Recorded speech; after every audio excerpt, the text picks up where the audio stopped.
भगवद गीता में अर्जुन के पूछने पर भगवान श्री कृष्ण बताते हैं कि धरती पर जिस प्राणी में जन्म लिया है उसकी मौत भी तय है। यह एक ऐसा सच है जिसे बदला नहीं जा सकता। परंतु क्या मरने के बाद हर किसी को मोक्ष मिलता है? इसका सीधा उत्तर है नहीं। इनमें से कुछ ऐसे भी होते हैं जिनकी आत्मा सदियों तक पृथ्वी लोक में ही रह जाती है। इसका कारण है उनकी अकाल मृत्यु हो जाती है। आपने कई बार देखा होगा कि आए दिन लोग सड़क दुर्घटना या फिर किसी आपदा का शिकार हो जाते हैं और अपनी जान गंवा बैठते हैं। ऐसी मौतों को धर्मशास्त्रों में अकाल मृत्यु कहा गया है। अकाल मृत्यु वह स्थिति है जब शरीर तो नष्ट हो जाता है लेकिन आत्मा संसार में ही बनी रह जाती है। लेकिन सवाल यह उठता है कि आखिर ऐसा क्यों होता है? अकाल मृत्यु के पीछे क्या कारण होता है और उसके बाद आत्मा का क्या होता है? आज के इस वीडियो में हम इसी के बारे विस्तार से जानेंगे। इस वीडियो में हम जानेंगे कि अकाल मृत्यु क्यों होती है, अकाल मृत्यु के बाद उस आत्मा का क्या होता है, अकाल मृत्यु कैसे होती है, अकाल मृत्यु से बचने का मंत्र क्या है, आत्महत्या को पाप क्यों माना गया है। इसीलिए इस वीडियो को पूरा देखें और अपने दोस्तों को शेयर करें। ऐसे ही ज्ञानवर्धक वीडियो के लिए हमारे चैनल को सब्सक्राइब करें। देर ना करते हुए चलिए आज के वीडियो की शुरुआत करते हैं और जानते हैं अकाल मृत्यु बारे में सच्ची बातें। अकाल मृत्यु कैसे होती है? मित्रों, साधारण मृत्यु के बारे में तो हम सभी जानते हैं और समझते हैं, लेकिन अकाल मृत्यु का विषय ऐसा है कि इसके बारे में कई बातें कही जाती हैं। गरुड़ पुराण के 7वें अध्याय में लिखा गया है कि अगर कोई प्राणी भूख से तड़प कर मर जाता है या किसी हिंसक जानवर द्वारा मृत्यु हो जाती है या फिर जहरीला पदार्थ सेवन करने से या फिर पानी में डूबने से किसी मनुष्य की मौत हो जाती है तो ऐसे मनुष्य को अकाल मृत्यु के श्रेणी में रखा जाता है।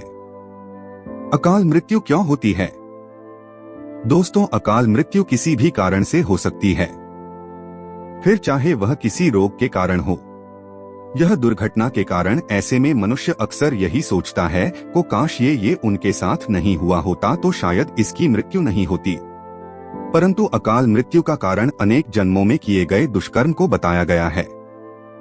गरुड़ पुराण में इसी प्रसंग में गरुड़ जी ने श्री हरि से यह प्रश्न पूछा था, जब वेदों में मनुष्य की उम्र 100 साल निश्चित की गई है तो उनकी अकाल मृत्यु क्यों हो जाती है?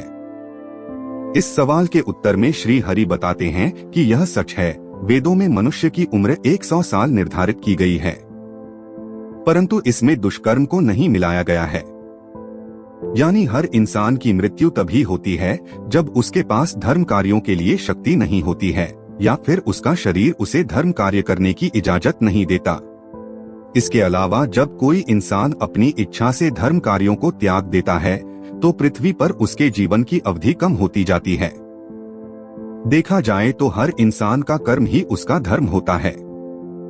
मनुष्य की मृत्यु तब होती है जब उसके पास अपने इन कर्मों को निभाने की शक्ति या इच्छा नहीं होती। इंसान की उम्र भले ही 100 साल हो, लेकिन अपने कर्मों के जरिए वह अपनी उम्र को खुद ही नष्ट करता चला जाता है। वेदों का ज्ञान न होने से मनुष्य जान ही नहीं पाता कि वह कब कुकर्म करता जाता है। इसलिए हर मनुष्य को धर्म और अधर्म के बारे में अवश्य जानना चाहिए। अकाल मृत्यु के बाद आत्मा का क्या होता है? गरुड़ पुराण में विष्णु जी यह भी कहते हैं कि मनुष्य के जीवन के 7 चक्र निश्चित है। अकाल मृत्यु को प्राप्त होने वाले जो मनुष्य इस चक्र को पूरा नहीं कर पाते उसे मृत्यु के बाद भी कई प्रकार के कष्ट भोगने पड़ते हैं। दरअसल अचानक ही मृत्यु होने की वजह से मनुष्य की इच्छा, कामना और तृष्णा बनी रहती है जो कभी पूरी नहीं हो पाती। ऐसे में शरीर तो नष्ट हो जाता है लेकिन आत्मा का मोह नहीं छूटता। इस स्थिति में अकाल मृत्यु वाली आत्माएं अपने परिजनों या जीवित लोगों को कष्ट पहुंचाती है और अपनी मनोकामनाएं पूरी करने का भी प्रयास करती है। ये आत्माएं प्रेत, पिशाच योनि में कई वर्षों तक यहीं भटकती हैं। यदि हमारे परिवार में ऐसा किसी का ही तो क्या करना चाहिए? इन आत्मा को मुक्ति कैसे मिलेगी, हम वीडियो के अंत में जानेंगे। गरुड़ पुराण में बताया गया है कि प्राकृतिक मौत से मरने वाले मनुष्य को 13 या 45 दिन में दूसरा शरीर प्राप्त हो जाता है। वो आत्मा प्रेत योनि से मुक्त होकर अपने कर्म तथा अगले जन्म के लिए यमलोक पहुंच जाती है। जबकि अकाल मृत्यु में व्यक्ति भूत, प्रेत, पिशाच, कुष्मांडा, ब्रह्म राक्षस, बेताल और छत्रपाल योनि में भटकता रहता है। उनकी आत्मा को आसानी से शांति नहीं मिलती।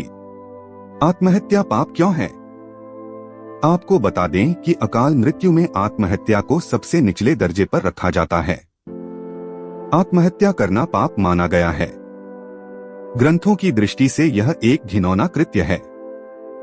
भगवान विष्णु जी ने गरुड़ पुराण में इसे ईश्वर का निरादर और अपमान कहा है। वह कहते हैं कि आत्महत्या करने वाले मनुष्य की आत्मा पृथ्वी लोक पर तब तक भटकती रहती है जब तक कि वह प्रकृति द्वारा निर्धारित अपने जीवन चक्र को पूरा नहीं कर लेती। ऐसी आत्मा को ना तो नरक लोक में जगह मिलती है और ना ही स्वर्ग लोक में। ऐसी आत्मा को मरने के बाद भी सबसे कष्टदायी स्थिति से गुजरना पड़ता है। यह आत्माएं अपनी तमाम इच्छाओं की पूर्ति के लिए अंधकार में तब तक भटकती रहती हैं जब तक कि उनका जीवन चक्र पूरा नहीं हो जाता। क्योंकि यदि मनुष्य आत्महत्या करता है तो उसके कर्म और उस शरीर का ऋण पूरा नहीं होता। इसलिए आत्महत्या नहीं करनी चाहिए। आत्महत्या करने वाली आत्माओं के कष्ट को तो नहीं कम किया जा सकता, लेकिन गरुड़ पुराण में अकाल मृत्यु को प्राप्त मनुष्य की आत्मा की शांति के कई मार्ग बताए गए हैं। अकाल मृत्यु से बचने के लिए मंत्र।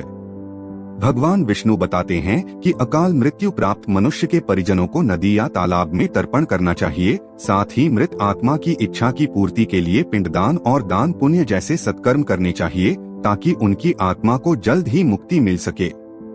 यह सत्कर्म कम से कम 3 से 4 वर्षों तक करना चाहिए। तब जाकर कहीं अकाल मृत आत्मा को मुक्ति मिल पाती है और उनके नए जीवन की शुरुआत होती है। मित्रों, अकाल मृत्यु से बचने के लिए हमें अच्छे कर्म करने चाहिए और दान पुण्य, भगवान की प्रार्थना करनी चाहिए, क्योंकि प्रार्थना में भाग्य को बदल देने की शक्ति होती है। इसलिए आप भी पुण्य करें और दूसरों को भी इसके बारे में बताएं। तो दोस्तों, आज का यह वीडियो यहीं पर समाप्त होता है। वीडियो अच्छा लगा हो तो इसे लाइक करें, चैनल को सब्सक्राइब और फेसबुक पर देख रहे हैं तो हमें फॉलो करें। मिलते हैं अगले वीडियो में किसी नई जानकारी के साथ। नमः शिवाय।